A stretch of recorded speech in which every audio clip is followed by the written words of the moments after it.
चौरा गांव के खेतों में इन दिनों खुदाई का काम चल रहा था। असल में इसी गांव से होकर एक अच्छी सड़क गुजरनी थी, इसलिए यहां खुदाई शुरू की गई थी। अचानक एक दिन खुदाई करने वाली मशीन से कुछ टकराता है। बाद में जब खोजबीन की जाती है तो वहां से 2 कंकाल मिलते हैं। पुलिस गांव के लोगों से पूछताछ शुरू करती है। आप लोगों को क्या लगता है ये किसके कंकाल हो सकते हैं? अरे साहब, हमें क्या पता ये किसके कंकाल हैं, आप ही लोग पता लगाइए, हम लोग तो बहुत ज़्यादा डरे हुए हैं। हाँ, हमारी फॉरेंसिक टीम अभी आ रही है। ये बताओ कि इस गांव के रहने वाला कोई जोड़ा गायब तो नहीं ना? क्योंकि शुरुआती जांच में तो ये बात सामने आ रही है कि एक कंकाल किसी पुरुष का है तो एक किसी महिला का। साहब, हमें तो बहुत डर लग रहा है। ऐसे कंकाल मिलने का मतलब गांव के आसपास ही किसी की हत्या हुई है या फिर किसी को जलाकर मार डाला गया है। हाँ साहब, हम अपने परिवार को लेकर बहुत ही ज्यादा परेशान हैं। देखिए, आप लोगों की परेशानी हम समझ सकते हैं, लेकिन आप लोगों को पुलिस का सहयोग करना होगा, क्योंकि आपके सहयोग के बगैर हम ये पता नहीं लगा सकते हैं कि आखिर ये किसके कंकाल है और इनकी हत्या किसने की। ठीक है साहब, गांव के लोग आपका पूरा सहयोग करेंगे। हाँ साहब, पूरा सहयोग करेंगे। तो फिर ठीक है, हम अपनी जांच शुरू कर देते हैं। कुछ दिन बाद जांच रिपोर्ट आ जाती है। पता चलता है कि ये कंकाल करीब 20 साल पुराने हैं, यानी 20 साल पहले किसी जोड़े की हत्या कर शव को यहाँ पर दबा दिया गया था। इंस्पेक्टर राघव, ये बताओ कि 20 साल पहले की मर्डर मिस्ट्री क्या आप सुलझ सकती है? हाँ सर, क्यों नहीं, लेकिन अब सबूत और गवाह काफी मिट गए होंगे। मुश्किल तो होगी, लेकिन शायद किसी परिवार को इंसाफ मिल सके। इंस्पेक्टर राघव, आप बिल्कुल सही कह रहे हैं। किसी परिवार को तो इंसाफ मिलेगा ही और किसी को उसके किए की सजा भी मिलेगी। जी सर, मैंने तो जांच शुरू भी कर दी है। 20 साल पहले इस गांव के 2 जोड़े अचानक कहीं गायब हो गए थे। मैंने दोनों ही परिवारों के बाकी के सदस्यों से बातचीत शुरू की तो उन्होंने बताया कि उनके बच्चे शहर गए थे, लेकिन आज तक वापस नहीं लौटे हैं। लेकिन ये दोनों शव किस परिवार के सदस्यों के हैं, ये कैसे पता चल सकेगा? सर, मैंने डीएनए टेस्ट करवा लिया है। आज शाम तक इसकी रिपोर्ट भी आ जाएगी। अच्छा, ठीक है। उसी शाम को सर, डीएनए रिपोर्ट के मुताबिक ये दोनों ही लाशें चौरा गांव के रहने वाले प्रधान सुल्तान सिंह के बेटे और बहू की है। लेकिन इनकी हत्याएं किसने की है, ये कैसे पता लगेगा? इसी का तो पता लगाने की कोशिश में जुटा हूं सर। आज सुल्तान सिंह से मिलने भी जा रहा हूं। मेरा बेटा और बहू तो मेरे लिए सिर्फ यादों में ही रह गए थे, हमें उनकी लाशें तक नहीं मिल सकी थी। आज 20 साल बाद उनके कंकाल मिले हैं। मैं अब किसके लिए जीऊं?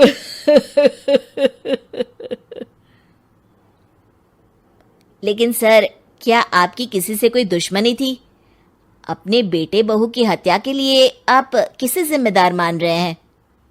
अब मैं किसका नाम बोलूं? मेरी तो किसी से दुश्मनी नहीं थी, बस मेरे बेटे बहू को कोई वापस ला पाता।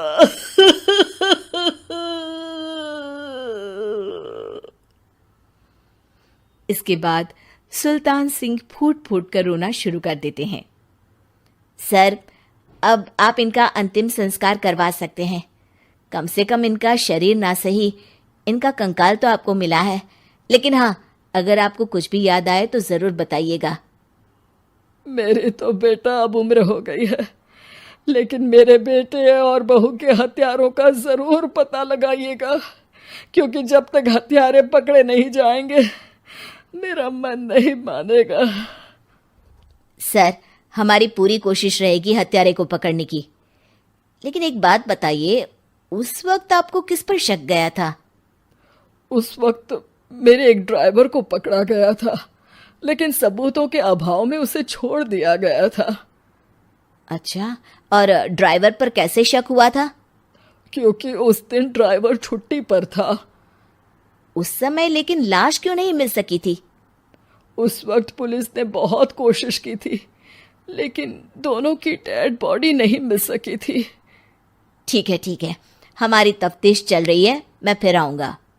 इसके बाद इंस्पेक्टर वहां से चला जाता है और सुल्तान सिंह अपने बेटे और बहू की याद में खो जाते हैं।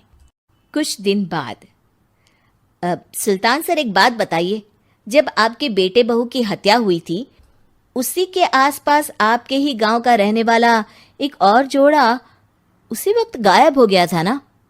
हाँ सर, अलका और अभिषेक, वो भी मेरे बच्चों जैसे ही थे। तो फिर वो कहाँ है?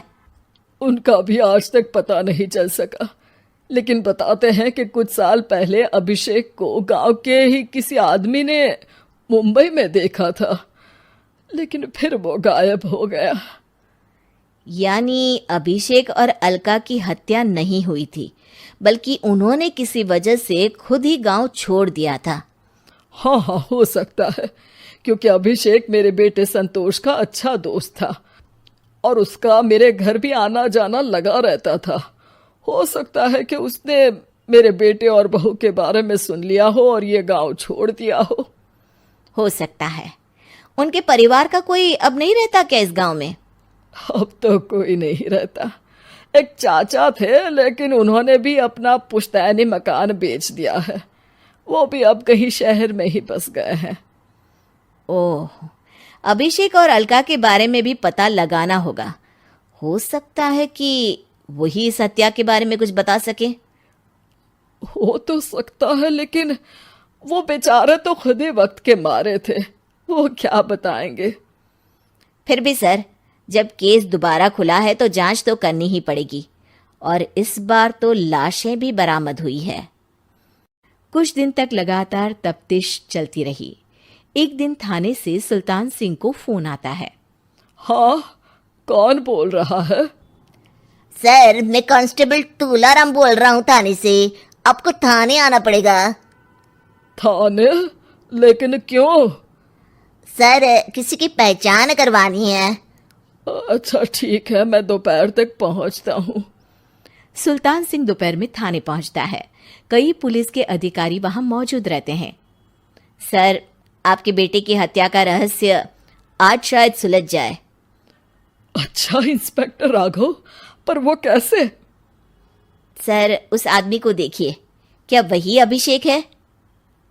सुल्तान सिंह की आंखों में हैरानी से आंसू आ जाते हैं। हाँ सर, यही अभिषेक है। ये आपको कहाँ से मिला?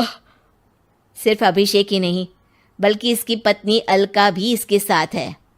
मैडम, जरा अभिषेक की पत्नी को लाइए। जैसे ही अलका को पेश किया जाता है, सुल्तान सिंह जमीन पर गिर जाते हैं। सुल्तान सर, क्या हुआ आपको? आप अलका को देखकर गिर क्यों गए? सुल्तान सिंह सर पकड़कर बैठ जाते हैं। ये अलका नहीं, बल्कि ये तो मेरी बहू रितु है। पूरा थाना एक दूसरे का मुंह देखने लगता है। क्या?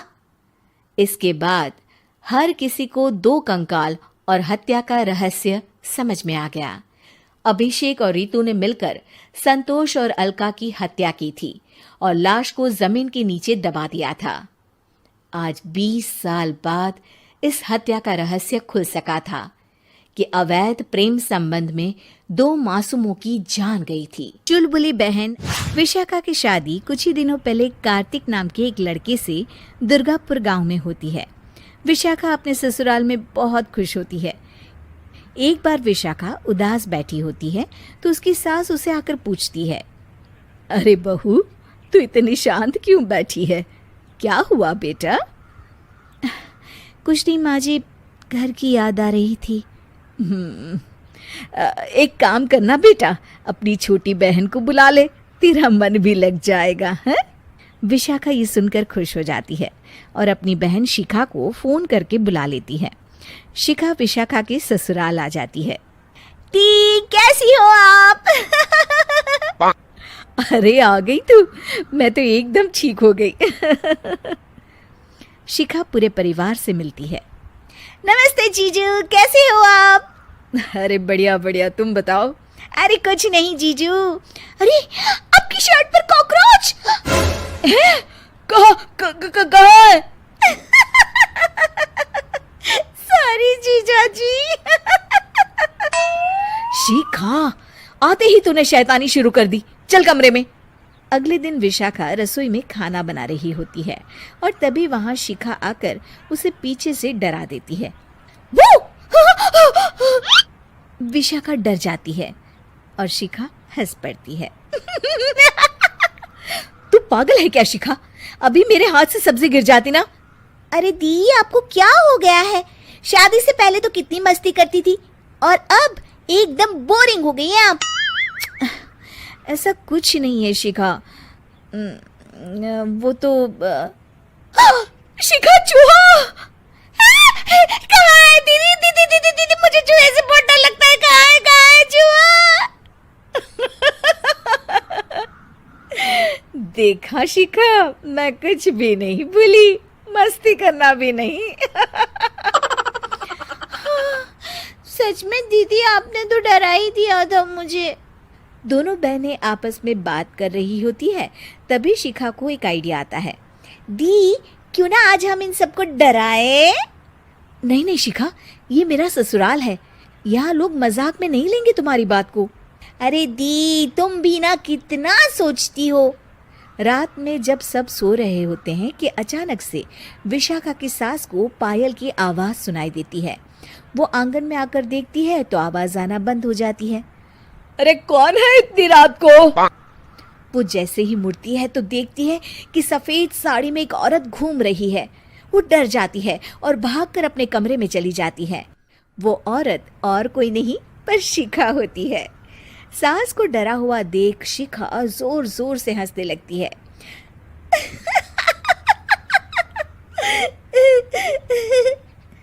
अगले दिन शिखा ये बात विशाखा को बताती है। ऐसा तुझे नहीं करना चाहिए था शिखा, ये मेरा ससुराल है और तू यहाँ ऐसे मजाक नहीं कर सकती। किसी को पता चल गया ना तो हमारी तो शामत आ जाएगी। अरे कुछ नहीं होगा दी, मैं तो सोच रही हूँ कि आज अच्छे से मेकअप भी कर लूं तो और ज्यादा मजा आएगा। शिखा वहां से चली जाती है और विशाखा की सास ये सब सुन लेती है। ओह, तो ये सब शिखा का करा धरा है। रात में जब पूरा घर सो रहा होता है तो शिखा फिर से मेकअप करके आती है और पायल की आवाज़ फ़ोन से बजाकर टहल रही होती है घर में। तभी उसके ससुर आ जाते हैं। शिखा जैसे ही उनको डराती है वो अचानक से गिर पड़ते हैं और बेहोश हो जाते हैं। शिखा ये देखकर डर जाती है। अरे अंकल जी, क्या हो गया आपको? दी, जीजू, जल्दी आओ। अंकल जी उठिए ना। सारे घर वाले वहाँ आ जाते हैं। अरे पापा, क्या हो गया आपको? क्या हुआ शिखा, ये बेहोश कैसे हो गए? अरे तूने डराया क्या इन्हें ये चुड़ैल जैसा मेकअप करके? हैं? आंटी जी, मैं तो बस मजाक कर रही थी, मुझे नहीं पता था कि अंकल इतना ज्यादा शॉक्ड हो जाएंगे। तुझे पता है ये दिल के मरीज हैं। हे भगवान, इन्हें तो दिल का दौरा पड़ गया है। शिखा घबरा जाती है। क्या दिल का दौरा? तेरी वजह से आज इनकी ये हालत है। इन्हें कुछ भी हुआ ना तो तू जेल जाएगी, समझी? शिखा रोने लगती है। नहीं नहीं आंटी जी, ऐसा मत बोलिए, अंकल को कुछ नहीं होगा। तभी ससुर को छींक आने वाली होती है। वो छींक रोकने की कोशिश करते हैं लेकिन फिर भी उन्हें छींक आ जाती है और उनकी आंख खुल जाती है। अंकल, आप ठीक तो है ना अंकल? ससुर और सास हंसने लगते हैं। क्यों बेटा, सिर्फ तुम्हें ही मजाक करना आता है क्या? है तो क्या पापा बेहोश नहीं हुए थे? अरे नहीं नहीं, मैंने ही प्लान बनाया था ये। पर क्यों माँ? क्योंकि विशाखा को लगता है कि ये उसका ससुराल है, उन्हें ऐसी मजाक वाली बातें पसंद नहीं आएगी। पर उन्हें ये नहीं पता कि अगर ये दोनों बहनें शेर हैं तो हम भी सवा शेर हैं। ये तो बिल्कुल सही कहा आपने आंटी जी।